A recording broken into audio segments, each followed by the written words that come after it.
Estudiando la órbita de Marte alrededor del Sol, Johannes Kepler descubrió que su trayectoria solo se podía explicar si el planeta se desplazaba a lo largo de una elipse.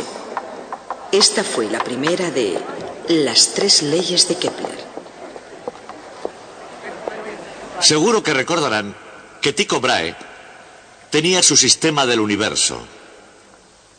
Y en ese sistema, la Tierra permanecía quieta en el centro, el Sol giraba alrededor de ella y todos los demás planetas giraban alrededor del Sol.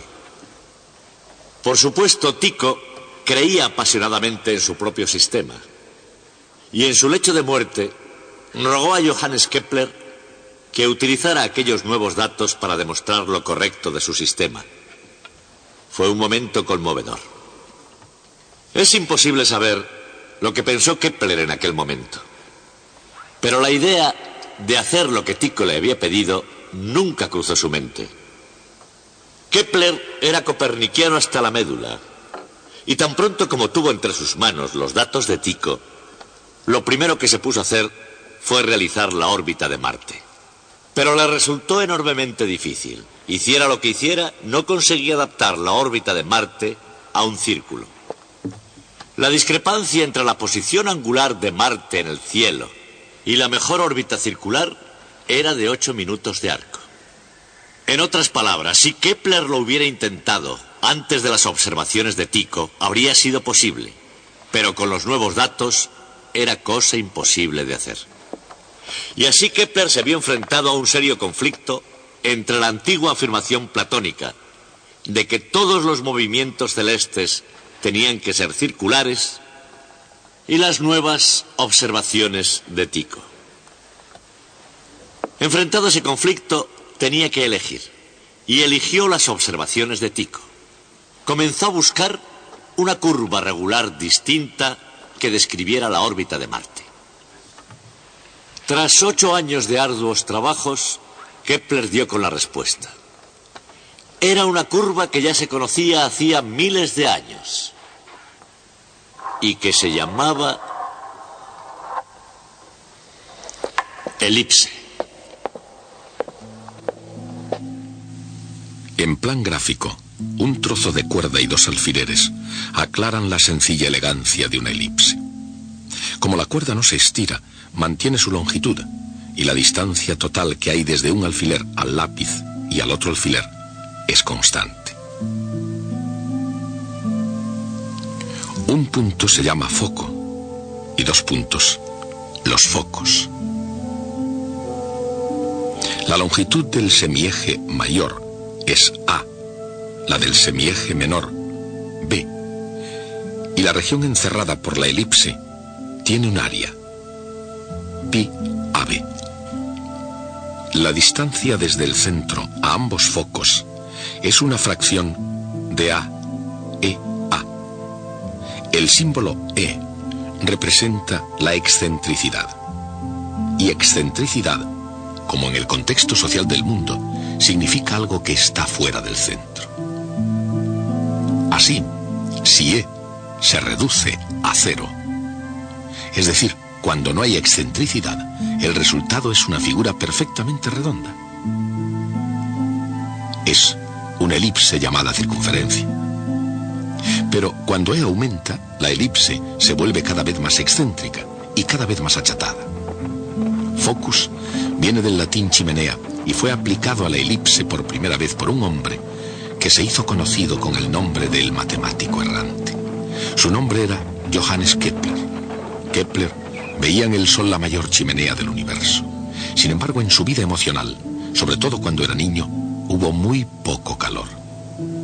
El padre de Kepler, un soldado raso, mercenario, abandonó pronto a su familia.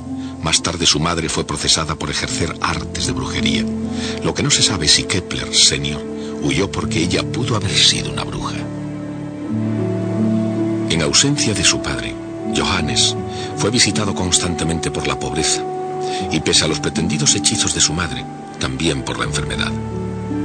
Sus antecedentes son todo un reto a muchas de las contemporáneas nociones de herencia y medio ambiente. Aunque Johannes Kepler mostrase la destreza y curiosidad de un genio matemático, parecía un candidato muy poco probable para resolver ciertos problemas fundamentales del universo. Al comienzo de su carrera, Kepler se dedicó a la enseñanza en un colegio de Graz, cerca del río Mur, al sudeste de Austria. Pero, como muchos otros antes y después de él, encontraba la enseñanza más frustrante que gratificante. Así que se esforzó con modelos geométricos de los movimientos planetarios, pero pronto se dio cuenta de que sus datos astronómicos no eran suficientemente fidedignos.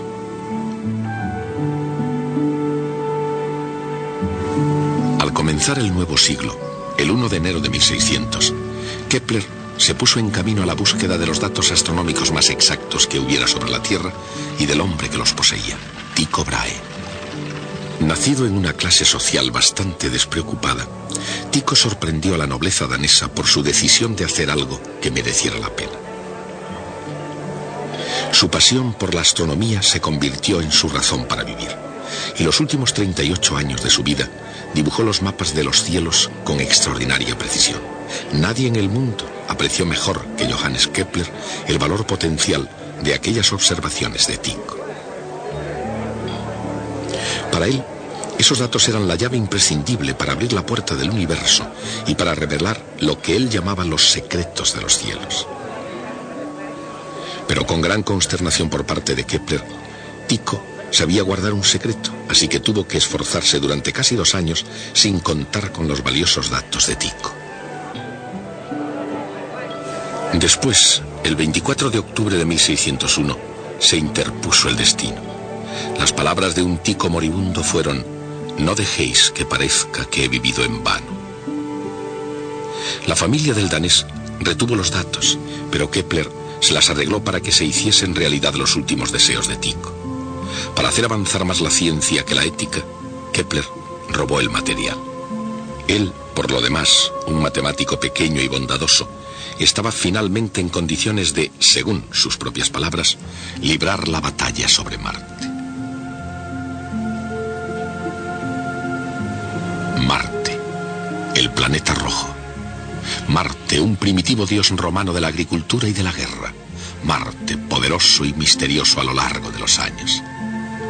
Según el concepto del mundo antiguo, donde la Tierra estaba en el centro del universo, los planetas se movían en epiciclos.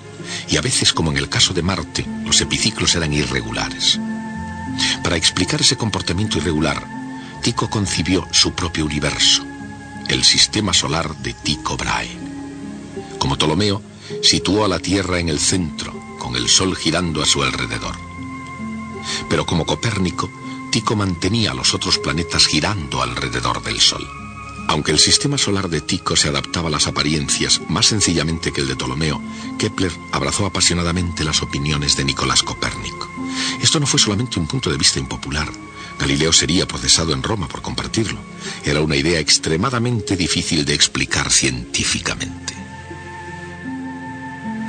Consideremos el sistema solar de Copérnico y los problemas que presentaba Johannes Kepler. Desde el revolucionario punto de vista de Copérnico, Kepler tenía que hacer una serie de cálculos matemáticos desde un planeta que, más que ser central e inmóvil, estaba en movimiento con todos los demás planetas. Imaginemos la dificultad que tendría para intentar calcular la órbita de Marte desde una plataforma en movimiento. Una plataforma que daba vueltas alrededor de su eje y giraba en una órbita no circular, con velocidad variando constantemente y con un centro desconocido.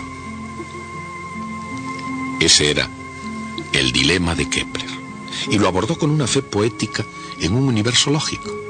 ¿Nos preguntamos qué beneficio espera el pajarillo al cantar?, se preguntaba Kepler, y en esa pregunta seguramente expresaba lo que él pensaba de su intento, para el que él había sido creado: descubrir el secreto de los cielos. Del mismo modo que algunas criaturas parecen haber sido creadas para cantar, Kepler parece haber sido creado para calcular. Y sus cálculos, que ascendieron a más de 900 páginas, eran enormemente difíciles.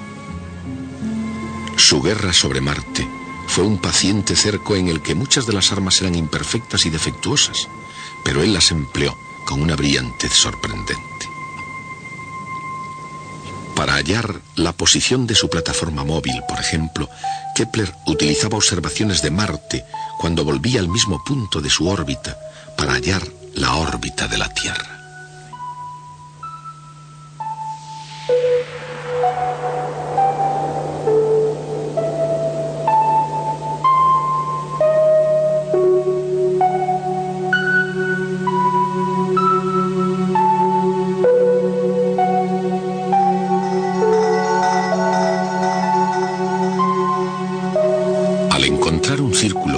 Aunque no estuviera completamente centrado en el Sol, Kepler dio un paso en la dirección correcta.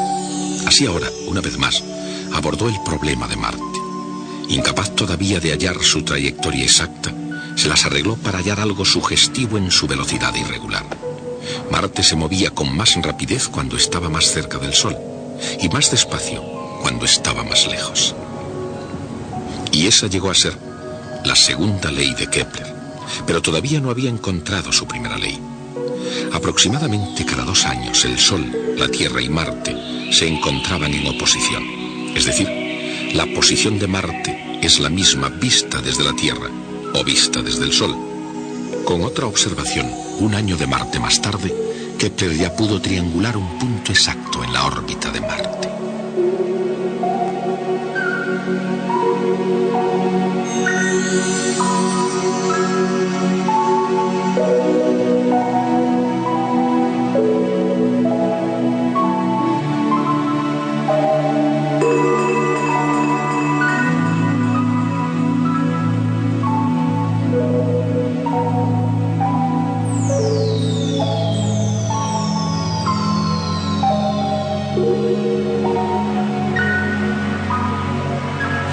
Pero, ¿podía una órbita circular, incluso no centrada en el Sol, adaptarse a todos los puntos? Casi, pero no totalmente. Esto es, no en la incomparable precisión de las observaciones de Tycho Brahe.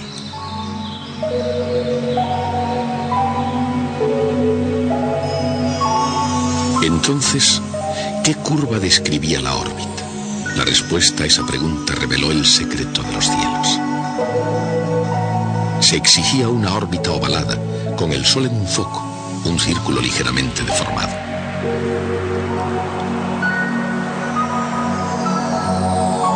Y ese tipo de órbita era una elipse, la elipse conocida por los antiguos griegos y finalmente descubierta de nuevo en los cielos por Johannes Kepler. Puede verse de cuando en cuando, justamente aquí en la Tierra. Es simplemente cuestión de contemplar las cosas en la perspectiva correcta. La primera ley de Kepler establece que cada planeta se mueve en una elipse con el Sol en un foco.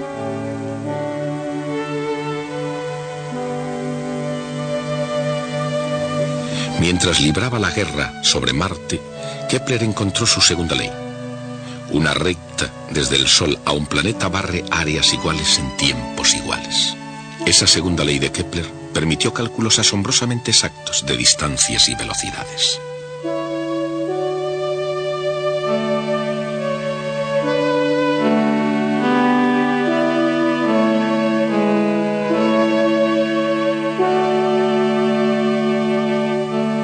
Su tercera ley surgió 10 años más tarde. Establece que el cuadrado del período de un planeta es proporcional al cubo de la longitud del semieje mayor. Y eso revela una conexión entre los movimientos de diferentes planetas.